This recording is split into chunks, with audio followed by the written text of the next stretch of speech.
Friends, എല്ലാ കൂട്ടുകാർക്കും score railway മലയാളത്തിൻ്റെ മറ്റൊരു വീഡിയോയിലേക്ക് സ്വാഗതം.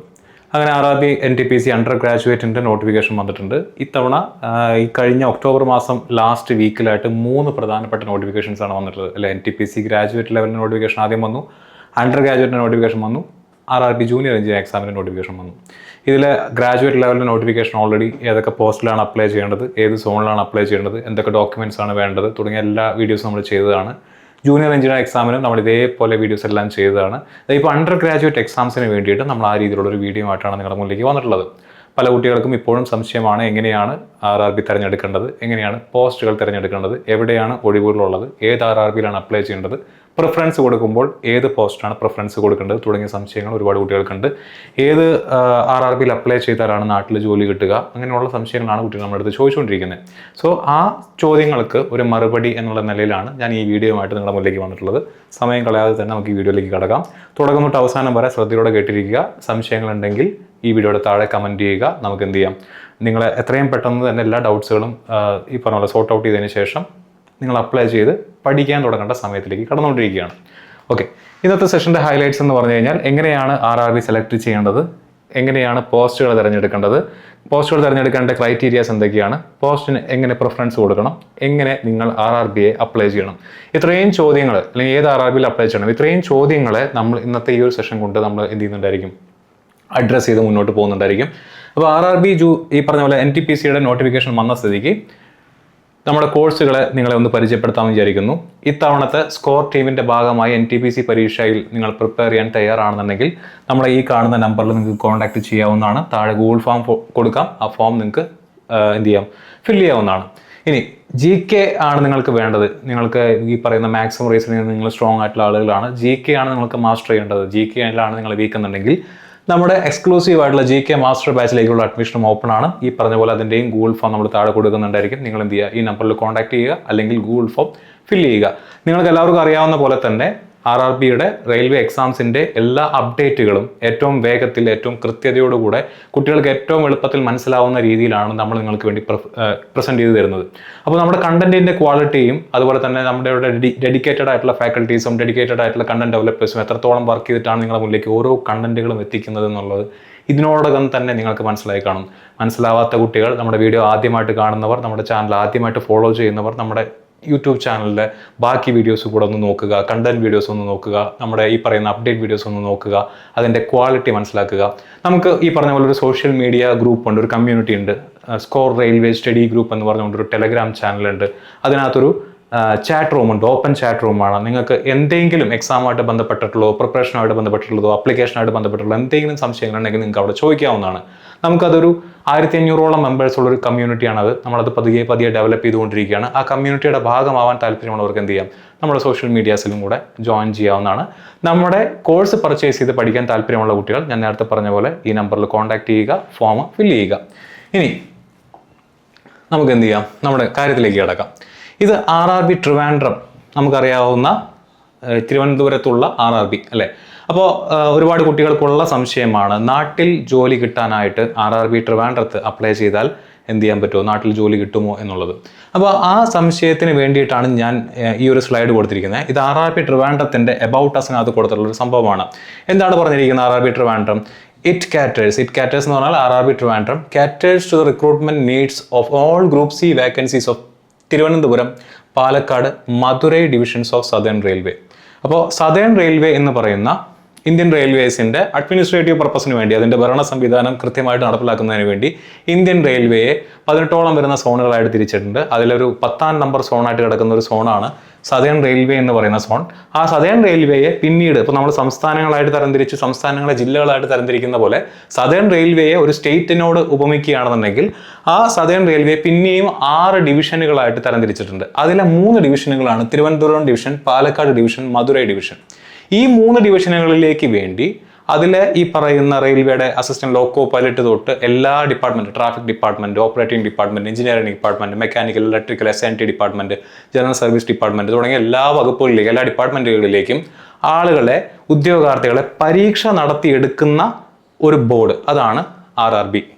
ട്രിവാൻഡ്രം എന്ന് പറയുന്നത്. അപ്പോൾ തിരുവനന്തപുരത്തേക്കും പാലക്കാട് മധുരൈ ഡിവിഷനിലേക്കുള്ള വേക്കൻസീസ് ആണ് RRB ട്രിവാൻഡ്രം എക്സാം മുഖാന്തരം എന്ത് ചെയ്യുന്നത്, ആൾക്കാരെ വിളിച്ച് പരീക്ഷ നടത്തി അവിടേക്ക് പോസ്റ്റിംഗ് കൊടുക്കുന്നത്. പക്ഷെ ഒരു കാര്യം കൂടെ അവിടെ വ്യക്തമായിട്ട് എഴുതിയിട്ടുണ്ട്.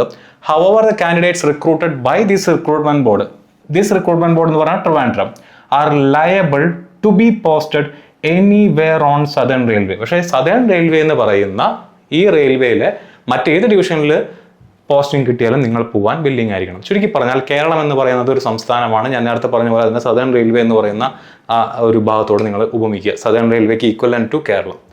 സദേൺ റെയിൽവേയിൽ 6 ഡിവിഷൻസ് ഉണ്ട്. ഇത് കേരളത്തിനകത്തുള്ള 6 സംസ്ഥാനങ്ങളാണെന്ന് വിചാരിക്കുക. അതിലെ ആദ്യത്തെ ഒരു 3 ഡിവിഷനിലേക്ക് RRB ട്രിവാൻഡ്രം റിക്രൂട്ട്മെന്റ് നടത്തുന്നു. മറ്റൊരു 3 ഡിവിഷനിലേക്ക് RRB ചെന്നൈ റിക്രൂട്ട്മെന്റ് നടത്തുന്നു. പക്ഷെ 6 റിക്രൂട്ട്മെന്റ് നടത്തിയാലും ഈ പറയുന്ന സദേൺ റെയിൽവേയിലുള്ള 6 സ്ഥലങ്ങളിൽ എവിടെ കിട്ടിയാലും നിങ്ങൾ പോയേ പറ്റൂ എന്ന് വ്യക്തമായിട്ട് അതിനകത്ത് പറയുന്നുണ്ട്. സോ തിരുവനന്തപുരത്ത് അപ്ലൈ ചെയ്താൽ നാട്ടിൽ ജോലി കിട്ടുമോ എന്നുള്ളതിൻ്റെ ഉത്തരം നിർബന്ധമില്ല. ഓക്കെ, എവിടെ അപ്ലൈ ചെയ്താൽ നാട്ടിൽ ജോലി കിട്ടുമെന്നുള്ളതിന് ഉത്തരം ഒന്നില്ലെങ്കിൽ നിങ്ങൾ തിരുവനന്തപുരത്ത് അപ്ലൈ ചെയ്യുക, അല്ലെങ്കിൽ ചെന്നൈയിൽ അപ്ലൈ ചെയ്യുക. അതെ, RRB ചെന്നൈയിൽ അപ്ലൈ ചെയ്താൽ ചിലപ്പോൾ നാട്ടിൽ ജോലി കിട്ടാം, അങ്ങനെയും വരാം. മനസ്സിലാവുന്നുണ്ടോ? അപ്പോൾ എവിടെ അപ്ലൈ ചെയ്താൽ നാട്ടിൽ ജോലി കിട്ടുമെന്നുള്ള ചോദ്യത്തിന് ഉത്തരമായി RRB ട്രിവാൻഡ്രത്തോ RRB ചെന്നൈയിലോ നിങ്ങൾക്ക് അപ്ലൈ ചെയ്യാം. ഇതിൽ എവിടെ അപ്ലൈ ചെയ്താലും നിങ്ങൾക്ക് നാട്ടിൽ ജോലി കിട്ടാനുള്ള സാധ്യതയുണ്ട്. ട്രിവാൻഡ്രത്ത് അപ്ലൈ ചെയ്തുകൊണ്ട് നാട്ടിൽ ജോലി കിട്ടണമെന്നോ ചെന്നൈയിൽ അപ്ലൈ ചെയ്തുകൊണ്ട് നാട്ടിൽ ജോലി കിട്ടില്ല എന്നോ എന്തില്ല, അങ്ങനെ നമുക്ക് പറയാനായിട്ട് പറ്റില്ല. ഇനി RRB തിരുവനന്തപുരത്ത് അല്ലെങ്കിൽ RRB ട്രിവാൻഡ്രത്ത് അപ്ലൈ ചെയ്താൽ ട്രിവാൻഡ്രത്തായിരിക്കും എക്സാമിനേഷൻ സെന്റർ. RRB ചെന്നൈയിൽ അപ്ലൈ ചെയ്താൽ ചെന്നൈയിലായിരിക്കും എക്സാമിനേഷൻ സെന്റർ. കൊൽക്കട്ടയിൽ അപ്ലൈ ചെയ്താൽ കൊൽക്കട്ടയിലായിരിക്കും സെന്റർ. മുംബൈയിൽ അപ്ലൈ ചെയ്താൽ മുംബൈയിലായിരിക്കും സെന്റർ. ഇങ്ങനെയുള്ള സംശയങ്ങളാണ് കുറേ കുട്ടികൾക്ക്. അപ്പോൾ നിങ്ങളൊരു കാര്യം മനസ്സിലാക്കേണ്ടത്, എക്സാമിനേഷൻ സെന്ററിന്റെ കാര്യത്തിൽ നമുക്ക് മുന്നേ ഉള്ള കുട്ടികൾ കഴിഞ്ഞ വർഷം 24-ലെയും 2019-ലെ നോട്ടിഫിക്കേഷൻ പ്രകാരം 2022-ൽ എക്സാം കണ്ടക്ട് ചെയ്തു. കാരണം കൊറോണ വന്നു. 2021-ലെ കൊറോണ ആയതുകൊണ്ട് 19-ലെ നോട്ടിഫിക്കേഷൻ ഇട്ടിട്ട് 22-ലാണ് പരീക്ഷ നടത്തിയത്. അപ്പോൾ 22-ൽ നടത്തിയിട്ടുള്ള പരീക്ഷയും 24-ലെ നോട്ടിഫിക്കേഷൻ പ്രകാരം ഇപ്പോൾ 25-ൽ നടന്നുകൊണ്ടിരിക്കുന്ന പരീക്ഷകളുടെയും അടിസ്ഥാനത്തിൽ നമുക്ക് പറയാനായിട്ട് സാധിക്കുന്നത്, നിങ്ങളുടെ വീട്, നിങ്ങളുടെ റെസിഡൻഷ്യൽ അഡ്രസ്സ് നിങ്ങൾ അപ്ലൈ ചെയ്യുന്ന സമയത്ത് എവിടെയാണോ കൊടുത്തിരിക്കുന്നത് അതിൽ നിന്നും ഏകദേശം ഒരു 300 സ്ക്വയർ കിലോമീറ്റർ ചുറ്റളവിലുള്ള ഒരു സെന്റർ ആയിരിക്കും നിങ്ങൾക്ക് കിട്ടുക. നിങ്ങൾ ഇനി RRB ജമ്മു ആൻഡ് കശ്മീർ അല്ലെങ്കിൽ ജമ്മു ആൻഡ് ശ്രീനഗർ കൊണ്ടുവച്ചാലും നിങ്ങൾക്ക് ഈ സദേൺ ഇന്ത്യയിലുള്ള ഈ പറഞ്ഞ നിങ്ങളുടെ വീടിനോട് ചുറ്റും ഉള്ള ഒരു 300 സ്ക്വയർ കിലോമീറ്ററിലുള്ള ഏതിലൊരു സെന്റർ ആയിരിക്കും നിങ്ങൾക്ക് എന്ത് ചെയ്യുക, എക്സാമിനേഷൻ സെന്റർ ആയിട്ട് കിട്ടുക. ഓക്കെ, അത് ടയർ 1-ൻ്റെയും ടയർ 2-ൻ്റെയും കാര്യത്തിലാണ്. ടയർ 1-ഉം ടയർ 2-ഉം, അതായത് CBT 1-ഉം CBT 2-ഉം കഴിഞ്ഞ് നിങ്ങൾ മെഡിക്കൽ എക്സാമിനേഷനും ഡോക്യുമെന്റ് വെരിഫിക്കേഷനും പോകുന്ന സമയത്ത് നിങ്ങൾ എന്ത് ചെയ്യേണ്ടി വരും, നിങ്ങളുടെ കറസ്പോണ്ടിങ് ആയിട്ടുള്ള RRBയുടെ ഹെഡ് ക്വാർട്ടേഴ്സിൽ അല്ലെങ്കിൽ ഡിവിഷൻ ഓഫീസിൽ എന്ത് ചെയ്യേണ്ടി വരും, പോകേണ്ടി വരും. അപ്പോൾ മാത്രമേ നിങ്ങൾക്ക് പോകേണ്ടി വരുള്ളൂ. നിങ്ങൾ RRB ബാംഗ്ലൂർ അപ്ലൈ ചെയ്ത് കഴിഞ്ഞാൽ ബാംഗ്ലൂർ പോയി എക്സാം എഴുതേണ്ടി വരുമോ എന്നുള്ള ചോദ്യത്തിൻ്റെ ഉത്തരം ഇതാണ്. ഓക്കെ, നിങ്ങൾ RRB ചെന്നൈ അപ്ലൈ ചെയ്താൽ ചെന്നൈ പോയി എഴുതേണ്ടി വരുമോ എന്നുള്ളതിൻ്റെ ഉത്തരം ഇത് തന്നെയാണ്. ഇനിയിപ്പം RRB ചെന്നൈ അപ്ലൈ ചെയ്തു, പാലക്കാട് ജില്ലയിലുള്ള ഒരു കുട്ടിയാണ്, ചിലപ്പോൾ സെൻറ്റർ കിട്ടുന്നത് കോയമ്പത്തൂരായിരിക്കാം. തമിഴ്നാട്ടിലാണ് സെൻറ്റർ എന്ന് പറയാൻ പറ്റും നമുക്ക്. തൊട്ടടുത്ത് കിടക്കുന്ന ജില്ല ഏതാണ്?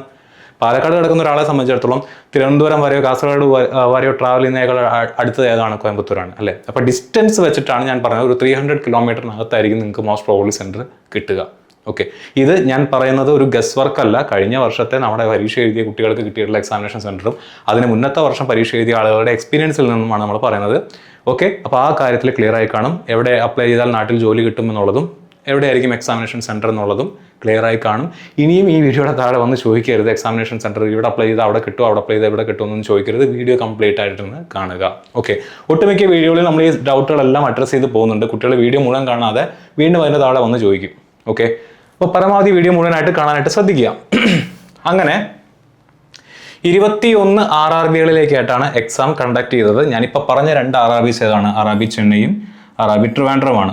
ഇവിടെ നോക്കിയാൽ നിങ്ങൾക്ക് കാണാനായിട്ട് സാധിക്കും, നമ്മൾ ഈ കാണുന്ന കൊച്ചു കേരളത്തിനോട് അടുത്ത് കിടക്കുന്ന RRBs ആണ് RRB ട്രിവാൻഡ്രം, ചെന്നൈ, ബാംഗ്ലൂർ, മുംബൈ, സെക്കന്ദരാബാദ്. ഈ ഒരു ഏരിയയിൽ നിങ്ങൾക്ക് ജോലി കിട്ടാൻ സാധ്യതയുള്ള 5 RRBs. നമ്മളും ഈ 5 RRBസിനെ ഫോക്കസ് ചെയ്തുകൊണ്ടായിരിക്കും നമ്മുടെ വീഡിയോ മുന്നോട്ട് കൊണ്ടുപോകുന്നുണ്ടായിരിക്കുക. ഓക്കെ, ഇനി നിങ്ങൾ മനസ്സിലാക്കേണ്ട ഒരു കാര്യം, ഒരു എക്സാമിന് ഒരൊറ്റ RRBയിൽ മാത്രമേ അപ്ലൈ ചെയ്യാനായിട്ട് സാധിക്കൂ. ഒരു എക്സാമിന് ഒരൊറ്റ RRBയിൽ മാത്രമേ അപ്ലൈ ചെയ്യാനായിട്ട് സാധിക്കൂ. ഞാനൊരു ടേബിൾ ഫോർമാറ്റിൽ നിങ്ങൾക്കത് പറഞ്ഞു തരാം. പല കുട്ടികളും നമ്മുടെ അടുത്ത് ഇപ്പോഴും ചോദിച്ചുകൊണ്ടിരിക്കുന്ന ഒരു സംഭവമാണിത്. ഞാൻ ഒരു സൈഡിൽ ഒരു കോളത്തിനകത്ത് എക്സാം എഴുതി, അപ്പുറത്തെ കോളത്തിനകത്ത് RRB എന്ന് എഴുതി. ഓക്കെ, എന്താണ് ഈ എക്സാം RRB എന്നുള്ളതുകൊണ്ട് അർത്ഥമാക്കുന്നത്? ഇവിടെ ജൂനിയർ എഞ്ചിനീയർ എക്സാമാണ് ഞാൻ ആദ്യമായിട്ട് കൊടുത്തത്. ജൂനിയർ എഞ്ചിനീയർ എക്സാം ഒരു കുട്ടി നമ്മുടെ പോസ്റ്റ് അനാലിസിസിൻ്റെ, നമ്മുടെ പോസ്റ്റ് പ്രിഫറൻസിൻ്റെയും സോണിൻ്റെയും ഒക്കെ വീഡിയോ കണ്ടുകൊണ്ട് ഒരു കുട്ടി ഇത് കൊടുത്തത് കൊൽക്കട്ടയിലാണ്. കൊൽക്കട്ട RRB തിരഞ്ഞെടുത്തു. ഈ കാണുന്ന കൊൽക്കട്ട RRB തിരഞ്ഞെടുത്തു. രണ്ടാമത് മറ്റൊരു കുട്ടി NTPC ഗ്രാജുവേറ്റ് ലെവൽ പരീക്ഷ എഴുതാണ്. മറ്റൊരു കുട്ടിയല്ല, സെയിം കുട്ടി തന്നെ, അതേ കുട്ടി തന്നെ NTPC ഗ്രാജുവേറ്റ് ലെവൽ പരീക്ഷ എഴുതാണ്. ഇതെല്ലാം ഒരു കാൻഡിഡേറ്റ് ആണ്. ആ കാൻഡിഡേറ്റിൻ്റെ പേര് ഞാൻ എക്സ് എന്നിട്ടു. എക്സ് എന്ന് പേരുള്ള ഒരു ഉദ്യോഗാർത്ഥി, അവന് ജൂനിയർ എഞ്ചിനീയർ പരീക്ഷ അപ്ലൈ ചെയ്യാനായിട്ട് പറ്റും. അവൻ ജൂനിയർ എഞ്ചിനീയർ എക്സാം കൊടുത്തത് ഏതാണ്? കൊൽക്കട്ട RRBയിലാണ്. അവൻ എന്ത് ചെയ്തു? NTPC ഗ്രാജുവേറ്റ് കൊടുത്തത് എവിടെയാണ്? മുംബൈയിലാണ്. മറ്റൊരു കുട്ടിയല്ല, സെയിം കുട്ടി തന്നെ. ഇനി മൂന്നാമത് അതേ കുട്ടി തന്നെ അവൻ എന്തും കൊടുക്കാൻ പറ്റും? NTPC അണ്ടർ ഗ്രാജുവേറ്റ് എക്സാം കൊടുക്കാനായിട്ട് പറ്റും. അവൻ ആ അണ്ടർ ഗ്രാജുവേറ്റ് എക്സാം കൊടുത്തത് എവിടെയാണ്? RRB ചെന്നൈയിലാണ്. അപ്പോൾ കാൻഡിഡേറ്റ് എക്സ് എന്ന് പറയുന്ന ഒരേ ഉദ്യോഗാർത്ഥി, ഒറ്റ ഉദ്യോഗാർത്ഥി, അല്ലെങ്കിൽ ഞാനാണ് ആ ഉദ്യോഗാർത്ഥി എന്നുണ്ടെങ്കിൽ, എനിക്ക് ഡിപ്ലോമ ഉണ്ടെങ്കിൽ എനിക്ക് ജൂനിയർ എഞ്ചിനീയർ എക്സാം കൊടുക്കാൻ പറ്റും. ഞാൻ അതവിടെ കൊടുത്തു, കൊൽക്കട്ടയിൽ കൊടുത്തു. എനിക്ക് ബിടെക് ഉണ്ടെങ്കിൽ എനിക്ക് എന്ത് കൊടുക്കാം? ഡിഗ്രി ഉള്ളത് കൊണ്ട് തന്നെ ഗ്രാജുവേറ്റ് കൊടുക്കാം, ഞാൻ അതും വെച്ചുകൊണ്ട് മുംബൈയിൽ കൊടുത്തു. എനിക്ക് +2 ഉള്ളത് കൊണ്ട് തന്നെ എനിക്ക് എന്ത് കൊടുക്കാം? അണ്ടർ ഗ്രാജുവേറ്റ് കൊടുക്കാം, ഞാൻ അത് വെച്ചുകൊണ്ട് ചെന്നൈ കൊടുത്തു. അതായത് ഒരേ ഉദ്യോഗാർത്ഥിക്ക് പല പരീക്ഷകൾക്ക് പല RRBയിൽ കൊടുക്കാം, പക്ഷെ ഒരു പരീക്ഷയ്ക്ക് ഒരു RRBയിൽ കൊടുക്കാനായിട്ട് പറ്റുള്ളൂ. ഈ ഒരു എക്സാമിന് ഒരൊറ്റ RRBയിൽ മാത്രമേ അപ്ലൈ ചെയ്യാനായിട്ട് സാധിക്കുകയുള്ളൂ എന്നർത്ഥം. മനസ്സിലാവുന്നുണ്ടോ? കാരണം ഇപ്പോൾ അണ്ടർ ഗ്രാജുവേറ്റ് എക്സാം എടുക്കുകയാണെന്നുണ്ടെങ്കിൽ ഇതിനകത്ത് എന്തുണ്ട്? ഈ ക്ലർക്കിന്റെ പോസ്റ്റ് ഉണ്ട്, ടൈപ്പിസ്റ്റ് പോസ്റ്റ് ഉണ്ട്, അല്ലെ, ട്രെയിൻസ് ക്ലർക്ക് ഉണ്ട്, ടൈപ്പിസ്റ്റ് പോസ്റ്റ് ഉണ്ട്. അപ്പോൾ ടൈപ്പിസ്റ്റ് പോസ്റ്റ് ഞാൻ ചെന്നൈയിൽ അപ്ലൈ ചെയ്തിട്ട് ക്ലർക്ക് പോസ്റ്റ് ഞാൻ ട്രിവാൻഡ്രത്ത് അപ്ലൈ ചെയ്തിട്ട് അങ്ങനെ എനിക്ക് ചെയ്യാൻ പറ്റുമെന്ന് ചോദിച്ചു കഴിഞ്ഞാൽ അങ്ങനെ ചെയ്യാൻ പറ്റില്ല. ഒരു RRB സെലക്ട് ചെയ്യുക, ആ RRBയിലുള്ള ഒഴിവുകളിലേക്ക് നിങ്ങൾക്ക് എന്ത് ചെയ്യാം? അപ്ലൈ ചെയ്യാനായിട്ട് പറ്റും. ക്ലിയർ? അപ്പോൾ ഇത്രയും ഭാഗം ക്ലിയർ ആയി കാണും. ഇനി RRB എങ്ങനെ സെലക്ട് ചെയ്യണം? ഞാൻ നേരത്തെ പറഞ്ഞ ക്രൈറ്റീരിയ വെച്ചുകൊണ്ട് വീടിനടുത്ത് ജോലി കിട്ടാൻ താല്പര്യമുള്ള കുട്ടികൾക്ക് ഈ 5 RRBകളെ ഫോക്കസ് ചെയ്തുകൊണ്ട് എന്ത് ചെയ്യാം? മുന്നോട്ട് പോകാവുന്നതാണ്. എന്തുകൊണ്ടാണ് ഈ 5 RRBs ഞാൻ പറഞ്ഞത്? ഈ 5 RRB, അതായത് ബാംഗ്ലൂർ, ചെന്നൈ, മുംബൈ, സെക്കന്ദരാബാദ്, ട്രിവാൻഡ്രം. ഇതിൽ Chennai, Trivandrum already southern railway ആണെന്ന് ഞാൻ പറഞ്ഞു. മുംബൈ, സെക്കന്ദരാബാദ്, ബാംഗ്ലൂർ, ഈ പറഞ്ഞ ഏത് RRBയിൽ നിങ്ങൾ ജോലി ചെയ്യുകയാണെന്നുണ്ടെങ്കിൽ നിങ്ങൾക്ക് ഒരു 24 hours ട്രെയിൻ യാത്രയിൽ നിങ്ങൾക്ക് എന്ത് ചെയ്യാം? വീട്ടിലെത്താനായിട്ട് പറ്റും. അതുകൊണ്ടാണ് വീടിൻ്റെ അടുത്ത് ജോലി എന്ന് പറയുന്നത്. 24 hours ആണ് അപ്പോഴും ഞാൻ അവിടെ മാർജിൻ ഇട്ടിരിക്കുന്നത്. ഒരു ദിവസം 1.5 ദിവസം സമയം കൊണ്ട് വീട്ടിലേക്ക് എത്താൻ പറ്റുന്ന, നിങ്ങൾക്കൊരു പബ്ലിക് ഹോളിഡേ വരികയാണ്, ഈ പറഞ്ഞ പോലെ നമ്മുടെ ഒരു ദീപാവലി മുടക്ക് വരുന്നു, അല്ലെങ്കിൽ അങ്ങനെ എന്തെങ്കിലും ഒരു പബ്ലിക് ഹോളിഡേ വരുന്നു, ഒരു 5 ദിവസം മുടക്ക് കിട്ടി വീട്ടിൽ പോകണമെന്നുണ്ടെങ്കിൽ ഒരു 2 day ട്രാവൽ അങ്ങോട്ടും ഇങ്ങോട്ടും 3 ദിവസം വീട്ടിൽ നിൽക്കാൻ പാകത്തിന്. ട്രെയിനിലാണെന്നുണ്ടെങ്കിൽ ഫ്ലൈറ്റ് എടുത്ത് വരാൻ നിങ്ങൾക്ക് പാങ്ങുണ്ടെങ്കിൽ എന്ത് ചെയ്യാം? ഫ്ലൈറ്റ് എടുത്ത് വരാം. അങ്ങനെ വീടിൻ്റെ അടുത്തേക്ക്, വീട്ടിലേക്ക് എത്തിപ്പെടാൻ എളുപ്പത്തിനുള്ള 5 RRBs ആണ് ഞാനിവിടെ കൊടുത്തിട്ടുള്ളത്. ഇതിനേക്കാൾ നിങ്ങൾക്ക് മറ്റൊരു ഓപ്ഷൻ എന്ന് പറയുന്നത് ഒഴിവ് നോക്കി നിങ്ങൾക്ക് എന്ത് ചെയ്യാം? RRB സെലക്ട് ചെയ്യാവുന്നതാണ്. ഞാനിവിടെ വീടിൻ്റെ അടുത്ത് ജോലി കിട്ടാൻ സാധ്യതയുള്ള 5 RRBs. വീടിൻ്റെ അടുത്തെന്ന് പറയുമ്പോൾ ഞാൻ നേരത്തെ പറഞ്ഞ പോലെ ഒരു 24 hours ട്രാവൽ ചെയ്യാൻ പറ്റുന്നത്. കാരണം ഇന്ത്യ എന്ന് പറയുന്ന വലിയൊരു രാജ്യത്തെ വെച്ച് നോക്കുമ്പോൾ 24 മണിക്കൂർ കൊണ്ട് വീട്ടിലേക്ക് എത്താമെന്ന് പറയുന്നത് അത്യാവശ്യം വലിയൊരു കാര്യം തന്നെയാണ്. ഓക്കെ, ഇനി പോസ്റ്റുകൾ. നമുക്ക് NTPC അണ്ടർ ഗ്രാജുവേറ്റ് എക്സാമിന് എന്തൊക്കെ പോസ്റ്റുകളാണ് ഉള്ളത് എന്നുള്ളതും അതിൻ്റെ വേക്കൻസി ഒക്കെ ആയിട്ട് ബന്ധപ്പെട്ട് ഓൾറെഡി നമ്മുടെ ഹരി സാർ ഒരു വീഡിയോ ചെയ്തിട്ടുണ്ട്. അത് ഈ പറഞ്ഞ പോലെ നമ്മുടെ ചാനലിൽ അവൈലബിൾ ആണ്, കുട്ടികൾ അത് കണ്ടുകൊണ്ടിരിക്കുന്നുണ്ട്. അതിൻ്റെ തുടർച്ച എന്ന വണ്ണമാണ് ഞാൻ ഈ വീഡിയോ ചെയ്യുന്നത് കേട്ടോ. അപ്പോൾ പോസ്റ്റുകളെ പറ്റിയിട്ട്, ആ പോസ്റ്റിൻ്റെ ജോലിയുടെ സ്വഭാവം എന്താണെന്നുള്ളതും അതിൻ്റെ നേച്ചർ എങ്ങനെയാണ്, എവിടെയായിരിക്കും പോസ്റ്റിംഗ് കിട്ടുക തുടങ്ങിയ കാര്യങ്ങളൊക്കെ ആ വീഡിയോയിൽ ഹരി സാർ വ്യക്തമായിട്ട് പറയുന്നുണ്ട്. നിങ്ങൾക്ക് ആ വീഡിയോ പോയി കാണാവുന്നതാണ്. ഞാൻ ഇവിടെ പ്രധാനമായിട്ടും പറയാൻ ഉദ്ദേശിക്കുന്നത്, നിങ്ങൾ ഏത് പോസ്റ്റ് തിരഞ്ഞെടുക്കണം, അതുപോലെ തന്നെ ഏത് RRB തിരഞ്ഞെടുക്കണം, അതിന് എന്തൊക്കെയാണ് നിങ്ങൾ ശ്രദ്ധിക്കേണ്ട മാനദണ്ഡങ്ങൾ, അത് രണ്ടുമാണ് നമ്മളിവിടെ പ്രധാനമായിട്ടും പറയാനായിട്ട് പോകുന്നത്. ഓക്കെ, ഈ കാണിച്ചിരിക്കുന്ന ക്വസ്റ്റ്യൻ നോക്കുക. നിങ്ങൾ ഏതിൽ വരും? ഇത് 3ഉമാണ് RRB അണ്ടർ ഗ്രാജുവേറ്റ് എക്സാമിൻ്റെ മെഡിക്കൽ സ്റ്റാൻഡേർഡ് ആയിട്ട് നമ്മുടെ നോട്ടിഫിക്കേഷനകത്ത് കൊടുത്തിട്ടുള്ളത്. അതിനകത്ത് A3 സ്റ്റാൻഡേർഡ് ഉണ്ട്, B2 സ്റ്റാൻഡേർഡ് ഉണ്ട്, C2 സ്റ്റാൻഡേർഡ് ഉണ്ട്. വ്യക്തമായിട്ട് അവർ അതിനകത്ത് പറയുന്നുണ്ട് A3 എന്താണ്, B2 എന്താണ്, C2 എന്താണെന്നുള്ളത്. A3കാരെ സംബന്ധിച്ചിടത്തോളം 6/9 വിത്ത് ഓർ വിത്തൗട്ട് ഗ്ലാസസ് ആയിരിക്കണം. അതായത് നിങ്ങൾക്ക് സ്പെക്സ് യൂസ് ചെയ്യാം, കണ്ണട യൂസ് ചെയ്യാം. കണ്ണടയുടെ പവർ 2Dക്ക് മുകളിലാവാൻ പാടില്ല. കണ്ണട വെച്ചുകൊണ്ടോ വെക്കാതെയോ നിങ്ങളുടെ സ്നെൽ സ്റ്റാൻഡിനകത്ത് 6/9 എങ്കിലും നിങ്ങളുടെ പവറുള്ള ആളുകളാണെന്നുണ്ടെങ്കിൽ നിങ്ങൾ A3 മെഡിക്കൽ സ്റ്റാൻഡേർഡിനകത്ത് വരുന്നതാണ്. ആൻഡ് ഈ 3 മെഡിക്കൽ സ്റ്റാൻഡേർഡിലുള്ള ആളുകളും physically fit in all respects എന്നാണ് കൊടുത്തിരിക്കുന്നത്. നിങ്ങൾ മെഡിക്കൽ എക്സാമിനേഷന് ചെല്ലുന്ന സമയത്ത് നിങ്ങളുടെ അടിമുടി അവർ ചെക്ക് ചെയ്യും, RRB ചെക്ക് ചെയ്യും. ഇതിന് മുന്നേ ഉള്ള വീഡിയോസിൽ ഞാൻ പറഞ്ഞിട്ടുണ്ട്. ഇതിനെപ്പറ്റി ഡീറ്റെയിൽ ആയിട്ട് ഓൾറെഡി ഒരു വീഡിയോ നമ്മുടെ സ്കോർ റെയിൽവേ മലയാളം യൂട്യൂബ് ചാനലിൽ അവൈലബിൾ ആണ്. നിങ്ങൾക്ക് ആ വീഡിയോ പോയി കാണാവുന്നതാണ്. Indian railway medical manual chapter 5 medical സ്റ്റാൻഡേർഡുമായിട്ട് ബന്ധപ്പെട്ടുള്ള ഡീറ്റെയിൽ ആയിട്ടുള്ള ഒരു PDF ഉള്ളത്. ആ PDF പ്രകാരം എന്തൊക്കെ റൂൾസ് ആൻഡ് റെഗുലേഷൻസ് ആണ് മെഡിക്കൽ സ്റ്റാൻഡേർഡുമായിട്ട് ബന്ധപ്പെട്ടുള്ളത് എന്നുള്ളതെല്ലാം ഈ 31 മിനിറ്റ് ദൈർഘ്യമുള്ള വീഡിയോയിൽ ഞാൻ പറയുന്നുണ്ട്. നിങ്ങൾക്ക് ആ വീഡിയോ ഒന്ന് കണ്ടു നോക്കാവുന്നതാണ്. അത് കാണേണ്ടത് അത്യാവശ്യമാണ്. ഓക്കെ, അപ്പോൾ സ്പെക്സ് വെക്കുന്നവർക്ക് എക്സാമിന് അപ്ലൈ ചെയ്യാനായിട്ട് പറ്റും. നിങ്ങൾ ഈ പവറിനകത്ത് ഉൾപ്പെട്ട ആളുകളായാൽ മതി. മറ്റൊരു കണ്ടീഷൻ എന്ന് പറഞ്ഞു കഴിഞ്ഞാൽ A3 മെഡിക്കൽ സ്റ്റാൻഡേർഡ് ഉള്ള ആളുകൾ നിങ്ങൾ ലേസർ സർജറി കഴിഞ്ഞവരാണെന്നുണ്ടെങ്കിൽ നിങ്ങൾക്ക് എക്സാമിന് അപ്ലൈ ചെയ്യാനായിട്ട് പറ്റില്ല. A3 മെഡിക്കൽ സ്റ്റാൻഡേർഡ് ഉള്ള പോസ്റ്റിന് അപ്ലൈ ചെയ്യാനായിട്ട് പറ്റില്ല. ബാക്കി പോസ്റ്റുകൾക്ക് നിങ്ങൾ എലിജിബിൾ ആയിരിക്കും. അപ്ലൈ ചെയ്യാം, നിങ്ങൾ മെഡിക്കലി അൺഫിറ്റ് ആയിരിക്കും. അതായത് A3 പോസ്റ്റ് നിങ്ങൾക്ക് അപ്ലൈ ചെയ്യുന്നതുകൊണ്ട് തെറ്റില്ല. ഇതിൽ ഏത് പോസ്റ്റും നിങ്ങൾക്ക് ആർക്ക് വേണമെങ്കിലും അപ്ലൈ ചെയ്യാം. പക്ഷേ നിങ്ങളുടെ ഈ പോസ്റ്റിന്റെ കട്ട് ഓഫ് ഒക്കെ ക്ലിയർ ചെയ്ത് മെഡിക്കൽ എക്സാമിനേഷന് പോകുന്ന സമയത്ത് നിങ്ങൾ ലേസർ സർജറി ചെയ്തിട്ടുള്ള ആളാണെന്നുണ്ടെങ്കിൽ A3 മെഡിക്കൽ സ്റ്റാൻഡേർഡ് ഉള്ള പോസ്റ്റുകൾക്ക് നിങ്ങൾ മെഡിക്കലി അൺഫിറ്റ് ആയിരിക്കും. അത്രയാണ് പറയുന്നത്. ഇനി B2ന്റെ അവസ്ഥ എന്താ? B2 കമ്പാരിറ്റീവ്ലി റിലാക്സ്ഡ് ആയിട്ടുള്ള ഒരു മെഡിക്കൽ സ്റ്റാൻഡേർഡ് ആണ്. 6/9, 6/12 വിത്ത് ഓർ വിത്തൗട്ട് ഗ്ലാസ് ആണ്. പവർ 4 ഡയോപ്റ്റർ ആണ് അവിടെ പറഞ്ഞിരിക്കുന്നത്.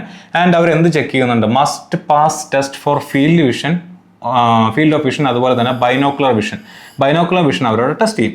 പക്ഷെ ഇവിടെ എന്താണ്, നിങ്ങൾ ഇനി പക്ക 6/6 ഉള്ള ആളാണെന്നുണ്ടെങ്കിലോ 6/9 ഉള്ള ആളാണെന്നെങ്കിലോ പറഞ്ഞിട്ട് കാര്യമില്ല. നിങ്ങൾ ഇതിൽ ഏതെങ്കിലും ഒന്ന് ഫെയിൽ ആയാൽ നിങ്ങൾ അവിടെയും പ്രശ്നമാണ്. കളർ വിഷൻ നിങ്ങൾ പാസ്സാവണം, ബൈനോക്കുലർ വിഷൻ പാസ്സാവണം, നൈറ്റ് വിഷൻ പാസ്സാവണം, മയോപിക് വിഷൻ പാസ്സാവണം. ഇത്രയും സംഭവങ്ങൾ പാസ്സായാലാണ് നിങ്ങൾക്ക് എന്ത് ചെയ്യാൻ പറ്റുള്ളൂ, നിങ്ങൾ A3 ക്ലിയർ ചെയ്യുള്ളൂ.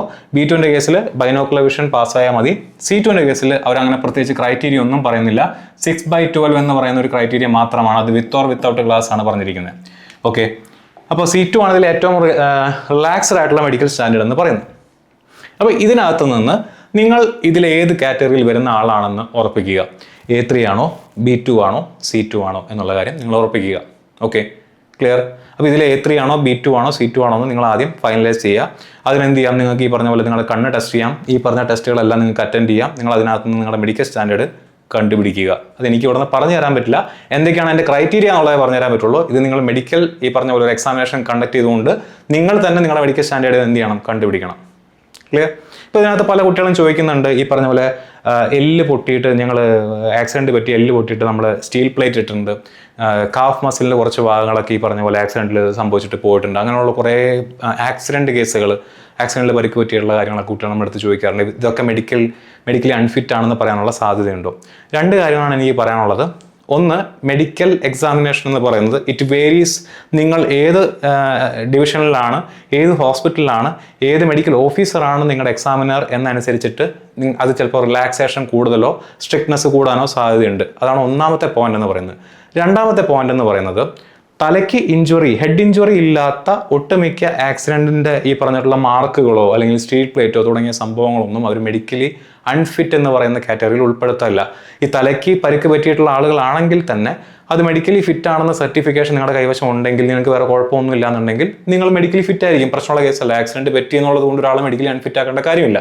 ഇനി നിങ്ങളുടെ ഈ പറഞ്ഞ പോലെ കാലിൽ കമ്പി ഇട്ടിട്ടുണ്ട്, അതുപോലെ തന്നെ എല്ല് പൊട്ടിയിട്ടിൻ്റെ പ്രശ്നങ്ങളുണ്ട് തുടങ്ങിയ പ്രശ്നങ്ങളൊക്കെ പറയുന്ന കുട്ടികളാണെന്നുണ്ടെങ്കിൽ നിങ്ങൾക്ക് ഡേ ടു ഡേ ആക്ടിവിറ്റീസ്, നിങ്ങൾ നടക്കുന്നു, ഇരിക്കുന്നു, ഓടുന്നു, നിങ്ങൾക്ക് ഈ പറഞ്ഞ പോലെ സിറ്റപ്പ് എടുക്കാൻ പറ്റുന്നു, സ്ട്രെയിറ്റ് ലൈനിലൂടെ നടക്കാൻ പറ്റുന്നുണ്ട്, അങ്ങനെയുള്ള ഒരു ബേസിക് ആയിട്ടുള്ള മൂവ്മെൻറ്റ്സ് എല്ലാം നിങ്ങൾക്ക് യാതൊരു വിധത്തിലുള്ള പ്രശ്നങ്ങളും കൂടാതെ ചെയ്യാൻ പറ്റുന്നുണ്ടെങ്കിൽ നിങ്ങൾ ആ പോസ്റ്റിന് മെഡിക്കലി ഫിറ്റ് ആയിരിക്കും. അപ്പോൾ ഒരുപാട് കൺസേൺസ് വേണ്ട, ആവശ്യത്തിനുള്ള കൺസേൺസ് വേണം താനും. നിങ്ങൾ ബേസിക് ആയിട്ട് ചെയ്യേണ്ട റിക്വയർമെൻറ്റ് എന്ന് പറയുന്നത് നിങ്ങളുടെ ഐ ടെസ്റ്റ് ആണ്. അതെന്തായാലും നടത്തുക. അതിനകത്ത് ഈ പറഞ്ഞ colour vision, binocular vision, night vision, myopic vision ഒക്കെ ചെക്ക് ചെയ്യാനായിട്ട് ശ്രദ്ധിക്കുക. അപ്പോൾ ഇതിനകത്ത് നിന്ന് നിങ്ങളുടെ മെഡിക്കൽ സ്റ്റാൻഡേർഡ് എന്താണെന്ന് നിങ്ങൾ മനസ്സിലാക്കുക. അടുത്തത്, നിങ്ങൾ ഇതിൽ ഏത് കാൻഡിഡേറ്റ് ആണ് എന്ന് നിങ്ങൾ തന്നെ ഒന്ന് ഐഡൻറ്റിഫൈ ചെയ്യുക. ഞാനൊരു 4 ഗ്രൂപ്പാണ് അല്ലെങ്കിൽ 4 രീതിയിലാണ് അവിടെ കാൻഡിഡേറ്റ്സിനെ ക്ലാസിഫൈ ചെയ്തിരിക്കുന്നത്. കാൻഡിഡേറ്റ് എ എന്ന് പറയുന്ന വ്യക്തി എന്താണ്? അയാൾ മെഡിക്കലി ഫിറ്റ് ആണ്. ഞാൻ നേരത്തെ പറഞ്ഞ ഈ സ്റ്റാൻഡേർഡ് പ്രകാരം മെഡിക്കലി ഫിറ്റ് ആയിട്ടുള്ള ഒരു ഉദ്യോഗാർത്ഥിയാണ് എ എന്ന് പറയുന്ന ആൾ. പക്ഷെ അയാൾക്ക് ജോലി എവിടെയായാലും കുഴപ്പമില്ല എന്നുള്ള ഒരാളാണ്. അതായത് അയാൾ ഫീൽഡ് വർക്ക് ചെയ്യാൻ തയ്യാറാണ്.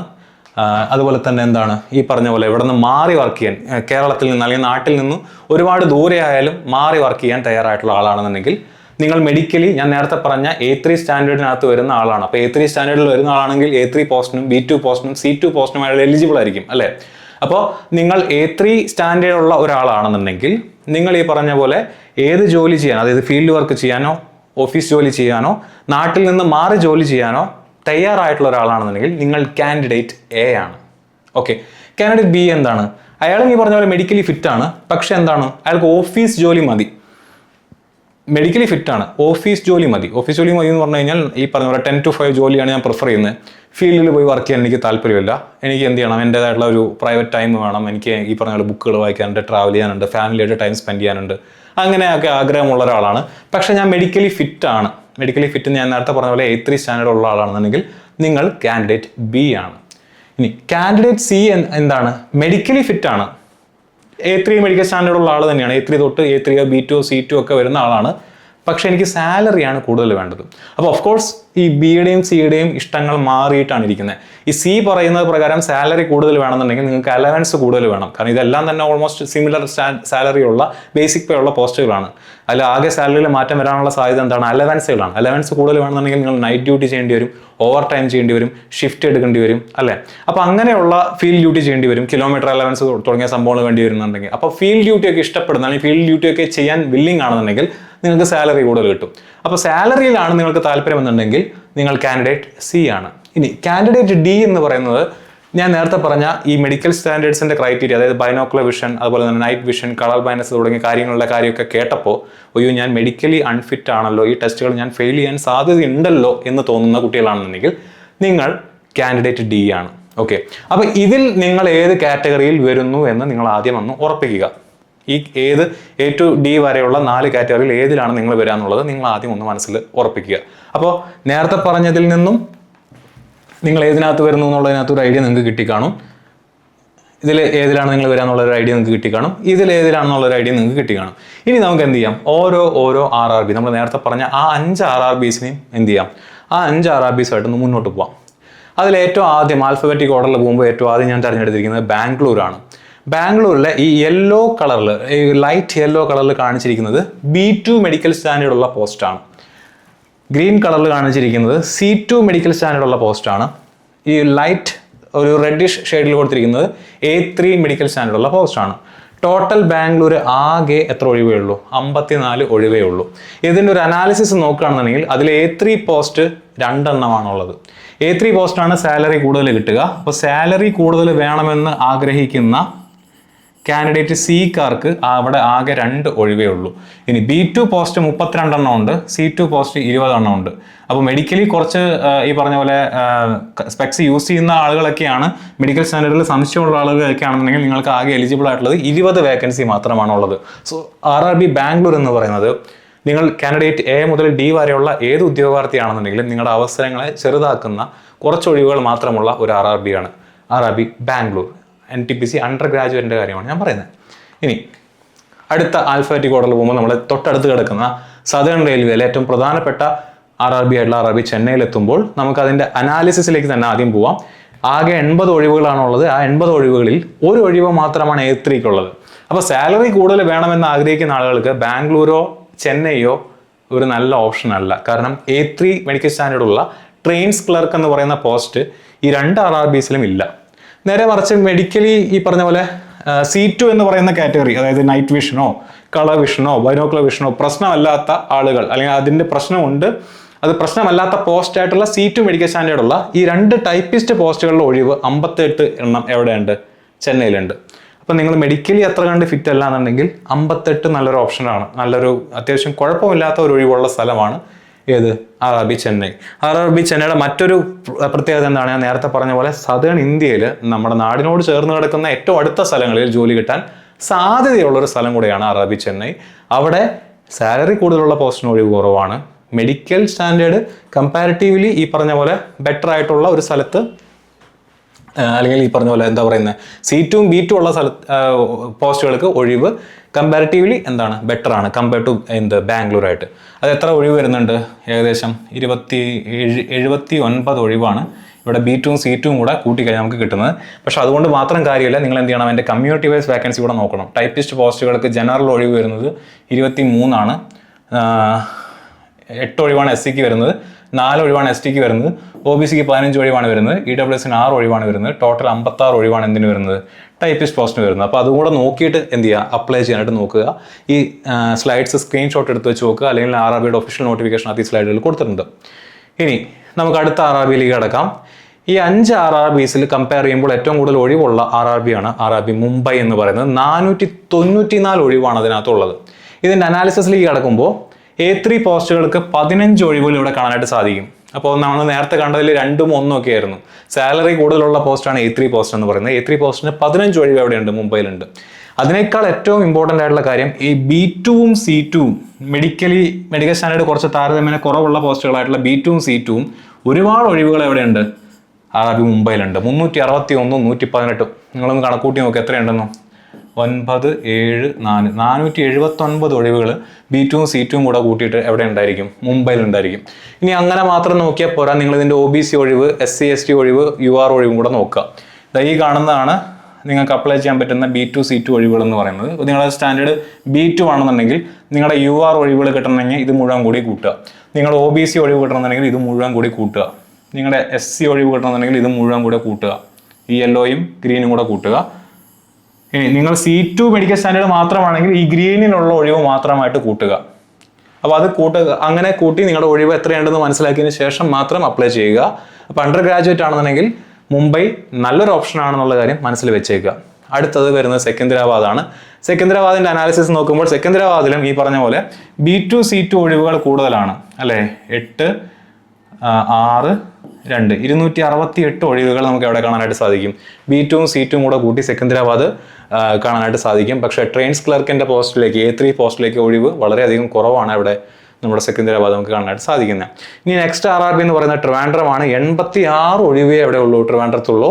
അതിൽ 83 ഒഴിവും B2 പോസ്റ്റിനാണ്. CCTC എന്ന് പറയുന്ന പോസ്റ്റിനാണ് 83 ഒഴിവുകളും അതിനാണ്.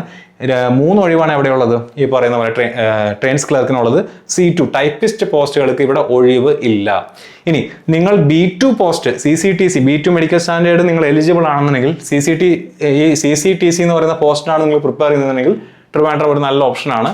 അല്ലാത്ത ഓപ്ഷൻ ട്രിവാൻഡ്രത്ത് ഒഴിവ് വളരെ കുറവാണ്. 86 ഒഴിവേ ഉള്ളൂ.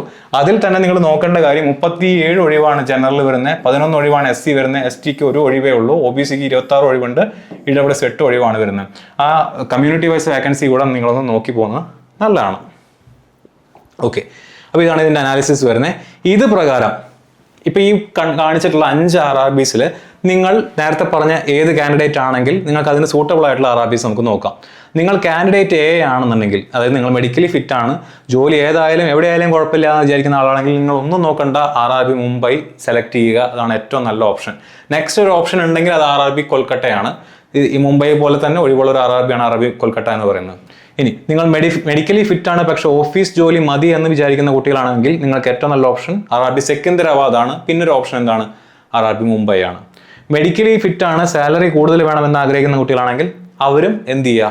കാൻഡിഡേറ്റ് എക്കും കാൻഡിഡേറ്റ് സിക്കും RRB മുംബൈ ആണ് ബെറ്റർ ഓപ്ഷൻ വരുന്നത്. മെഡിക്കൽ സ്റ്റാൻഡേർഡ്സിൽ സംശയമുള്ള കുട്ടികൾ എന്ത് ചെയ്യുക? സെക്കന്ദരാബാദും ഫസ്റ്റ് ഓപ്ഷൻ, അല്ലെങ്കിൽ നിങ്ങൾക്ക് എന്ത് ചെയ്യാം? മുംബൈ കൊടുക്കാം.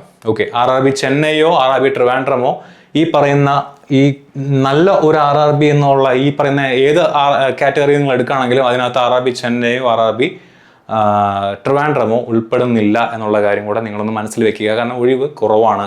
ഞാൻ നേരത്തെ കാണിച്ച പോലെ മൊത്തം ഒഴിവുകൾ എടുത്ത് നോക്കിക്കഴിഞ്ഞാൽ ട്രിവാൻഡ്രത്ത് മൊത്തം ഒഴിവ് എത്രയാണ് നമ്മൾ പറഞ്ഞത്? 86 ഒഴിവാണ് ട്രിവാൻഡ്രത്ത് പറഞ്ഞിരിക്കുന്നത് അല്ലേ? RRB ചെന്നൈയിൽ 80 ഒഴിവാണ് ആകെ ഉള്ളത്. മനസ്സിലായില്ലേ? അപ്പോൾ ഒഴിവ് വളരെ കുറവാണ് ട്രിവാൻഡ്രത്തും ചെന്നൈയിലും കമ്പയർഡ് ടു അതർ RRBs. അപ്പോൾ നിങ്ങൾ സെലക്ട് ചെയ്യുകയാണെന്നുണ്ടെങ്കിൽ മുംബൈയോ സെക്കന്ദരാബാദോ ഈ പറയുന്ന ഏത് കാറ്റഗറിയിലാണ് നിങ്ങൾ വരുന്നതെന്ന് മനസ്സിലാക്കിയതിന് ശേഷം നിങ്ങൾ എന്ത് ചെയ്യുക? അത് സെലക്ട് ചെയ്യുക. ഞാൻ ഒരിക്കൽ കൂടെ പറയുന്നു, ഈ അനാലിസിസ് എന്ന് പറയുന്നത് എന്താണ്? ഒരു ജനറലൈസ്ഡ് അനാലിസിസ് മാത്രമാണ്. നിങ്ങളുടെ ഈ വീഡിയോ കാണുന്ന ഓരോ കുട്ടിയുടെയും വ്യക്തിപരമായിട്ടുള്ള താല്പര്യങ്ങൾ, വ്യക്തിപരമായിട്ടുള്ള സംഭവവികാസങ്ങൾക്ക് അടിസ്ഥാനമാക്കിക്കൊണ്ട് എന്ത് ചെയ്യും? ഇതിൻ്റെ അനാലിസിസിനകത്ത് വേരിയേഷൻസ് വരും.